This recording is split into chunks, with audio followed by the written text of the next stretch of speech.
ஸ்கிரீன்ல பாருங்க எப்படி ஓதணும், இதுக்கு எப்படி சட்டமும் சொல்லணும் அப்படிங்கறத பாருங்க. எப்படி ஓதணும்? மின் பக்லிஹா. இப்போ அந்த குட்டி மீம் இல்ல அப்படின்னு வச்சுக்கோங்க. அப்ப என்ன செய்வோம்? மின் பக்லிஹா அப்படின்னு ஓதுவோம். ஆனா இது ராங். இப்படி ஓதுறது நம்ம எப்படி ஓதணும்? இங்க இக்லாபுடைய பா கொடுத்துட்டாங்க. சோ இங்க குட்டி மீமும் கொடுத்துட்டாங்க. இது இக்லாபுடைய சட்டம். என்ன செய்யணும்? மூக்கல மறைச்சு ஓதணும் மீம. பாருங்க, மின் பக்லிஹா. ஓகேவா? இப்போ இதுக்கு எப்படி சட்டம் சொல்லணும் பாருங்க. மீம்க்கு கீழே ஜேர் கொடுத்துருக்காங்க. இது ஹரக்கத்துடைய சட்டம். நீட்டியோ தெளிவில்லாமல் ஓதக்கூடாது. மீம் ஜேர் மீ. பாருங்க, நூனே சாக்கின் வந்துருச்சு. அதுக்கு மேல குட்டி மீம் கொடுத்துட்டாங்க. அப்ப நம்ம என்ன செய்ய போறோம்? இது இக்லாபுடைய சட்டம். நூனே சாக்கினுக்கு பின்னால இக்லாப் உடைய பா வந்திருக்கிறதால நம்ம நூனே சாக்கின் உள்ள நூனுடைய சத்தத்தை மீமாக மாற்றி குன்னா செஞ்சு ஓதணும். மறுபடியும் சொல்றேன் பாருங்க. இங்க இக்லாபுடைய சட்டம் கொடுத்துருக்காங்க. இக்லாபுடைய சட்டத்தை மெயினா நம்ம மைண்ட்ல வச்சுக்கிறது எதுனா இந்த குட்டி மீம் தான். அதை வச்சு நம்ம கண்டுபிடிச்சுக்கணும்.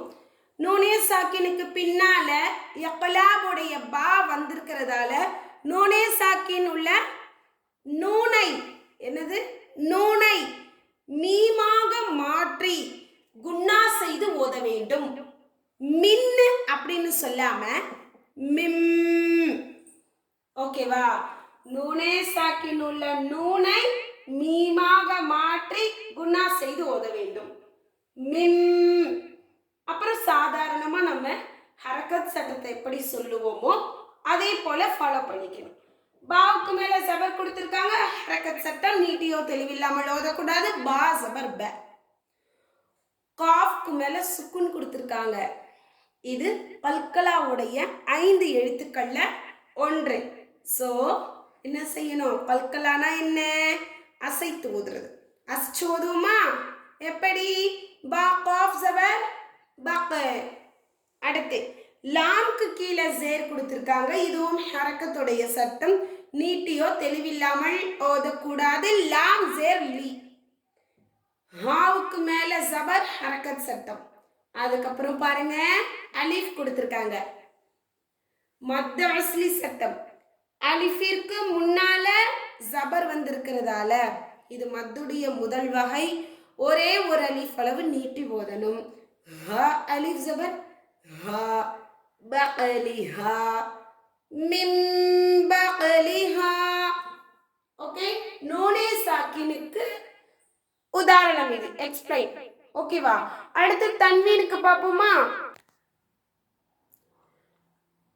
இப்போ இக்லாபுடைய சட்டத்திற்கு தன்வீன் உதாரணம் பாருங்களேன். நூனுக்கு மேல ஜபர் கொடுத்திருக்காங்க. இது ஹரக்கத்துடைய சட்டம். நீட்டியோ தெளிவில்லாமல் ஓதக்கூடாது. ஃபாவுக்கு மேல சுக்குன் கொடுத்திருக்காங்க இல்லையா? இது சுக்குன் சட்டம். முன்னாடி உள்ள எழுத்தோட சேர்த்து ஓத வேண்டும். நூன் ஃபா ஜபர் நஃப். பாருங்க, குட்டி மீன் கொடுத்துட்டாங்க. உடனே சொல்லிடுங்க, இது இக்லாபுடைய சட்டம்.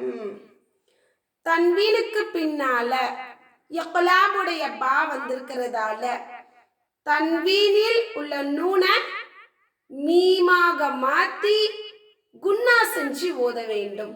நஃப்சிம்.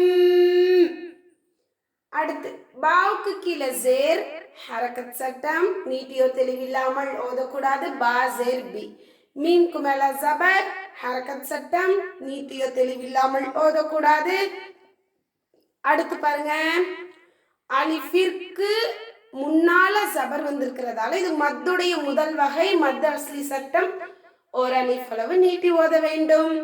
மீம் அலிஃப் ஜபர் மா பிமா. நஃப்சிம் பிமா. மறுபடியும் தன்வீனுக்கு இங்க நான் சட்டம் சொல்றேன் பாருங்க. இந்த தன்வீன் வந்திருக்க இடத்துல இது ஹரக்கத் சட்டம். இது சுக்குன் சட்டம். அடுத்து இது இக்லாபுடைய சட்டம். என்ன சட்டம்? இக்லாபுடைய சட்டம். தன்வீனுக்கு பின்னால இக்லாபுடைய பா வந்திருக்கிறதால தன்வீன் உள்ள நூனை மீமாக மாற்றி குன்னா செய்து ஓத வேண்டும். நஃப்ஸின் பிமா. இவ்வளவுதான் இக்லாபுடைய சட்டம். சிம்பிள் தான். நம்ம இல்ஹார், இக்ஃபா, இக்லாப் இது மூன்றுக்குமே தன்வீன், நூனே சாக்கின் இது ரெண்டுமே பின்னாடி வந்துட்டே இருந்துச்சு இல்லையா? எது சொன்னாலும் என்ன சொன்னோம்? இல்ஹாருக்கு என்ன சொன்னோம்? தன்வீன் அல்லது நூனே சாக்கினுக்கு பின்னால இல்ஹாருடைய எழுத்துக்கள் வந்துச்சுன்னா நூனை வெளிப்படுத்தி ஓதுறோம். இப்போ அடுத்து இஹ்ஃபாவுக்கு பார்ப்போமா?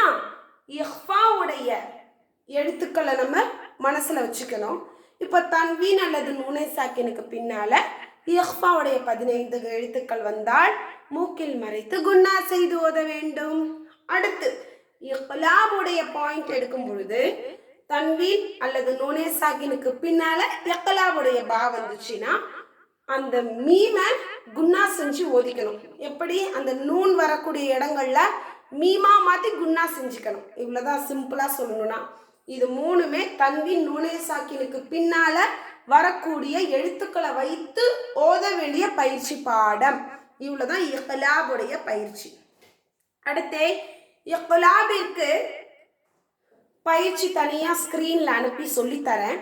அதை பிரிண்ட் அவுட் எடுத்து ஒட்டிக்கலாம் அல்லது நோட்டில் எழுதினாலும் எழுதிக்கலாம். ஃபோட்டோ எடுத்து சென்ட் பண்ணிவிட்டு அதே மாதிரி பயிற்சி எடுத்து ஓதுங்க.